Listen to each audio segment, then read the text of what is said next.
Hi అండి. అందరూ ఎలా ఉన్నారు? ఎగ్ బుర్జీ చేయడం చూపిస్తాను. పెద్ద ఉల్లిపాయలు 5 తీసుకొని ఎగ్స్ 6 తీసుకోవాలి.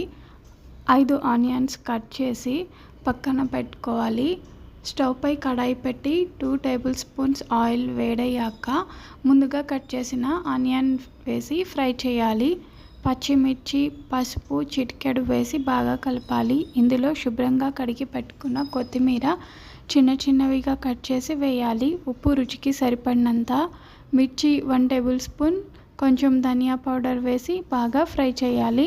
ఆనియన్స్ బాగా ఫ్రై అయ్యాక ఎగ్స్ 6 బ్రేక్ చేసి వేయాలి. బాగా కలిపి మూత పెట్టాలి. 10 మినిట్స్ తర్వాత మళ్ళీ కలిపి ఉప్పు చెక్ చేసుకొని స్టవ్ ఆఫ్ చేయాలి. Egg curry ready. Dish out చేయడమే. Thank you all.